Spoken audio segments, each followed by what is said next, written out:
Alright, what's up, y'all? It's me, Just Daddy's Boys. Yes, you read the title correctly. He is selling some good and decent stuff this week.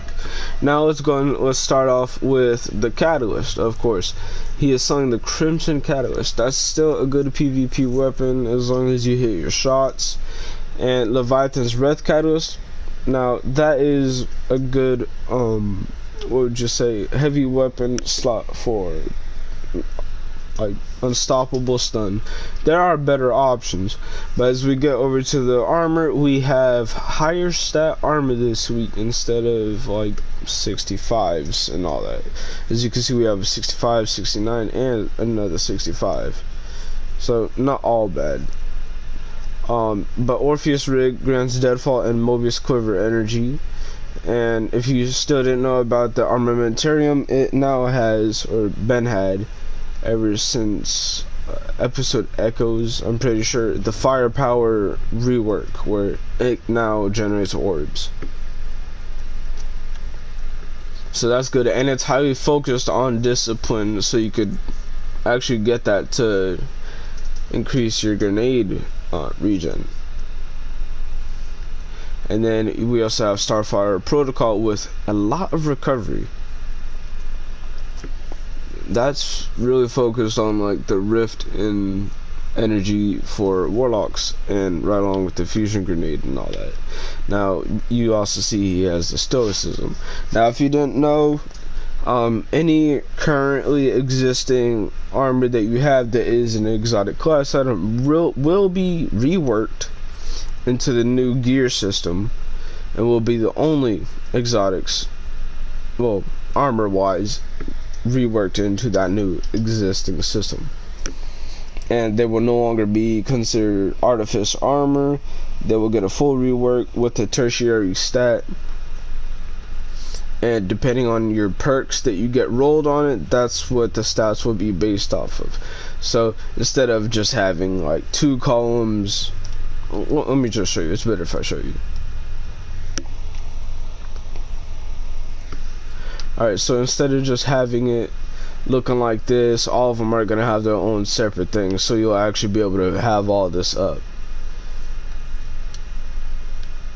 Alright, now back to Zer. We're going to go in here, and as you can see, he is selling enhancement prisms, cores, both for 17. That's actually crazy. And he is also selling crucible engrams.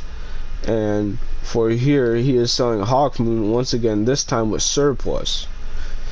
Increased handling, reload speed, and stability for each fully charged ability. Cerberus +1, and if you get the Catalyst, it makes it way better. This actually is one of the only weapons that does more damage the further you are. It's an interesting weapon, so give that a try in PvP. Fighting Lion, you could play with the grenade launcher. It got a rework to where it makes them volatile when you get a direct hit.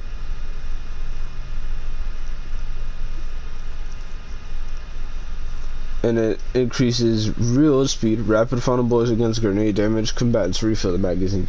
Sometimes it'll automatically reload because the volatile energy, it'll think that it's like a grenade that hit them. And then the Prospector, this is still good right here. It does a lot of damage, to, especially to crowds. You have Extraordinary Rendition with Overflow and One for All. This is more of a PvE role. Nothing too special on it. We also have a Distant Pool from Season of the Deep. Tunnel Vision and Collective Action. So definitely, well, not exactly a PvP role either. You got Left from Gold, Demolitionist, Widow's Bite, and this is the 3rd time I've seen this. More of a PvE role again, and then this right here, you could consider this a PvP. Not the best one though. And then he also has energy transfer whirling blade, right along with the class swords. Now, if you still do not know about this, Bungie got rid of the barrier between the class swords and glaives, so you can use any of them on any class. So you don't necessarily need to be on that specific class to use them.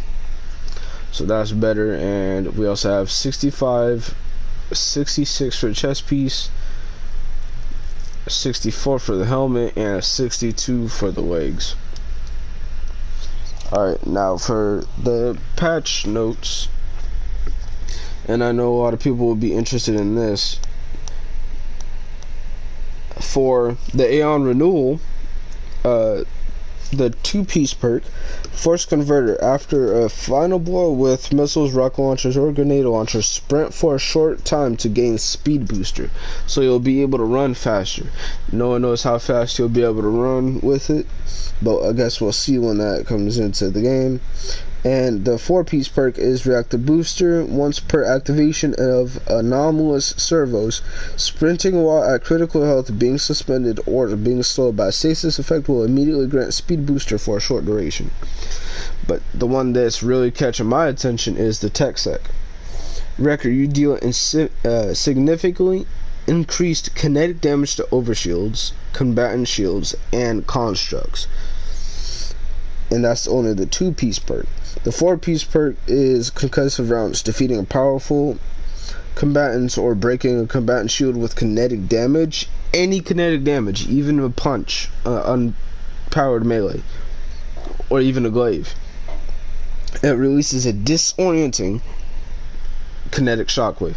Now that's going to be good on some glaive builds. And as we have for, let's see,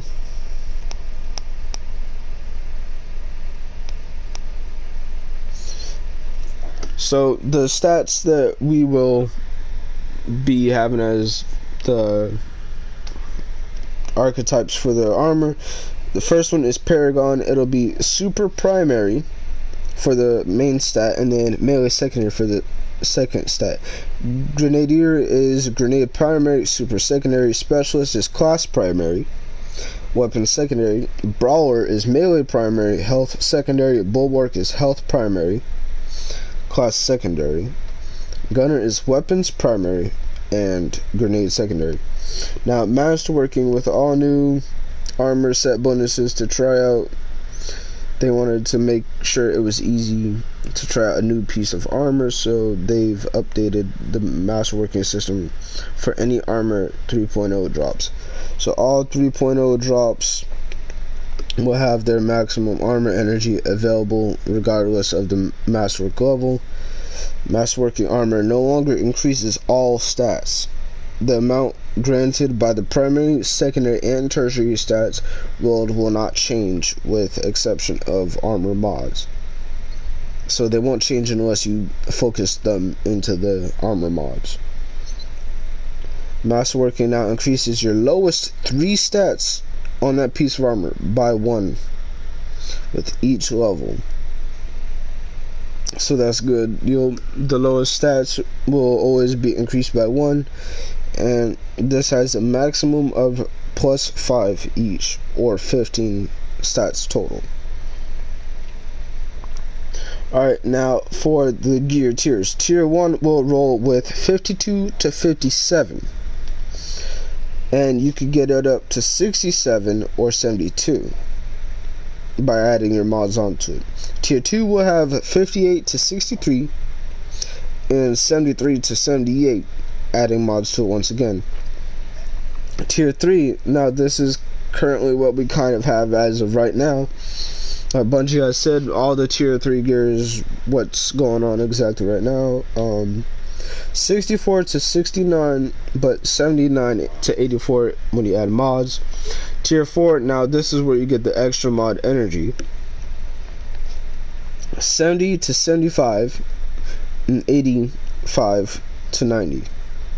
And that's with the extra mod energy and the mods you put on it. And tier 5 is 75. And it could go up to 90. That's with the extra mod energy and random tomb stat. So tier 4 and tier 5, those are the best ones you want to go for. If you don't want to go for tier 5, you can obviously go for tier 5, you could go for tier 4. And these are the armor pieces that will be added to the new loot pool, and they apologize if your favorite is not on the list. Alright, for Warlock it is Fellwinter's Helm, Hunter is the Dragon's Shadow, Titan is the Precious Scars, Fallen Sunstar for Warlock, Mask of Bacchus for Hunter, Warm God Caress for Titans, Nothing Manacles for Warlock, Hunter is Blight Ranger, Titan for Ursa Furiosa, Balador's Wrathweavers on Warlock, Saturachne's Facade on Hunter, Icewind Mantle on Titan, Starfire Protocol on Warlock, Mask of Fealty on Hunter, Point Contact Cannon Brace for Titans, Wings of Sacred Dawn for Warlock, Capri Sting for Hunters, Pyrogo Gauntlets, Mantle of Battle Harmony for Warlock, Oathkeeper Hunter, Wishful Ignorance on Titan, Matadoxia Warlock. I'm just gonna read the rest of Warlock. Rhyme Coat, Remain, Geomag Stabilizers, Prometheum Spur, Boots of the Assembler, Second Filaments and Swarmers, and Eunoia. And then continuing from Oathkeeper on Hunter, we have Arthur's Embrace, Renewal Grasp, Caliban's Hand, Gifted Conviction, Lucky Pants, Star Eater Scales, Speed Welder Slacks, and Moirai. And continuing from Wishful Ignorance on Titan is Crest of Alpha Luffy, Acting War Rig, Mark 44 Stanicides, Peregrine Greaves, Phoenix Cradle, The Path of Burning Steps, Abeyant Leap, and Melis Panoplia. Now, if you also didn't know, Melee is getting a huge rework, so Peregrine Greaves and Melis Panoplia will be some interesting choices, especially with Wishful Ignorance and Pyrogo. But for the weapons, it is Dead Man's Tail, Wicked Implement, Outbreak Perfected, Barrow Dyad, Lumina, Wish Keeper, New and Beyond, Agar's Scepter, The Navigator, Arbalist, Centrifuge, Tommy's Matchbook, Choir of Vaughn, Polaris Lance, Graviton Lance, Ariana's Vow, Devil's Ruin, Hierarchy of Needs, Slayer's Fang, Lodestar, Legend of Acris, Microcosm, Winterbite, Warline Zero, Finality's Augur, Third Iteration, Graviton Spike, and this is kind of interesting. There's one that says Redacted. So who knows what that last one will be.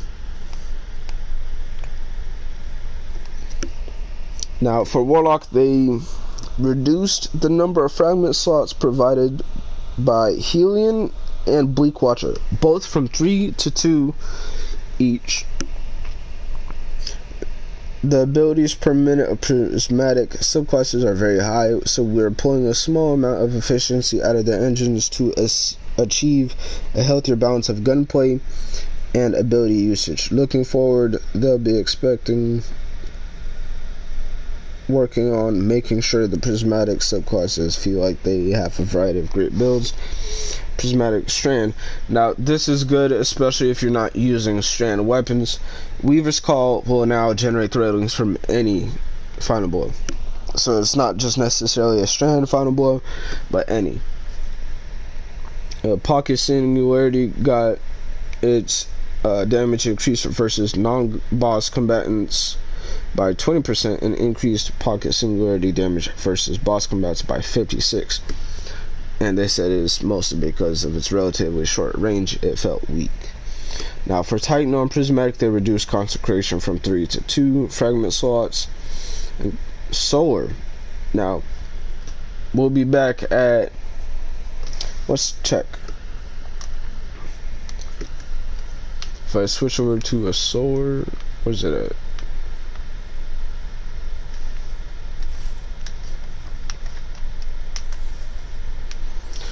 Let's see how much consecration gives.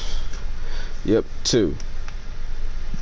So we'll be able to have 5 once again, instead of just always 4. So it'll be putting it above prismatic, and it'll allow for some better builds and more stat focus. What happens when every cell... And shield throw for Titan got its projectile tracking increased by 77%, so it will be tracking enemies more aggressively now. And Gambor's dodge, melee energy return no longer requires dodging near an enemy, so you no longer need to be near an enemy to get your melee back. So that's actually good, especially on Soul or Hunter.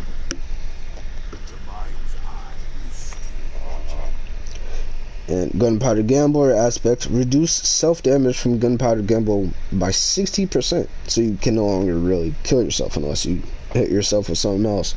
Final blows of all kinds now grant Gunpowder Gambler progress instead of just solar kills.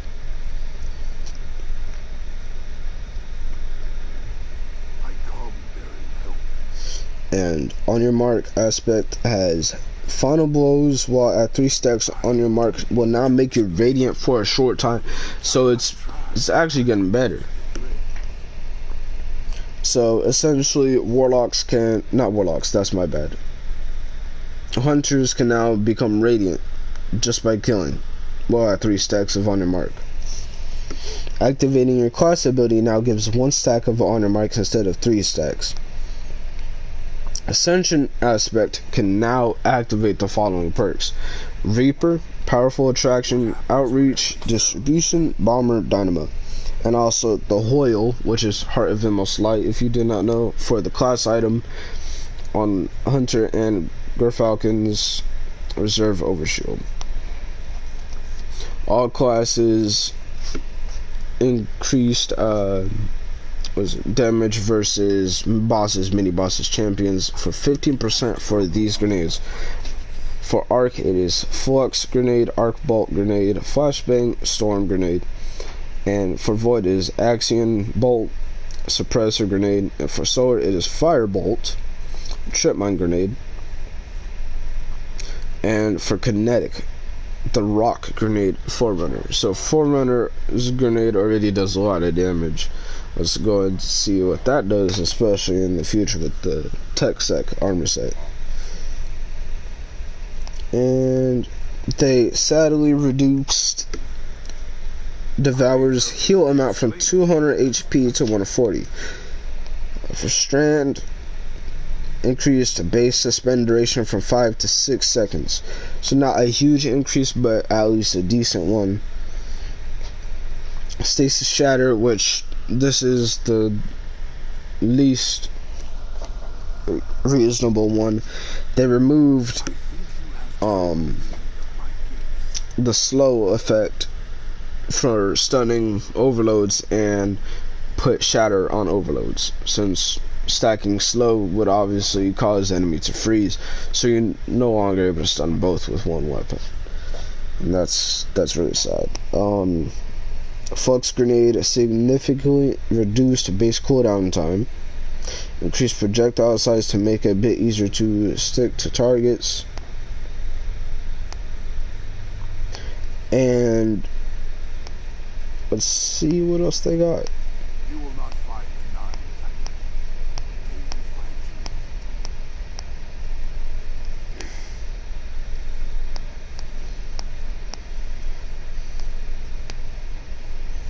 And that looks like it's about it. So if this video was informational and it helped you guys out, let me know. And thank you guys for watching, and see you next time.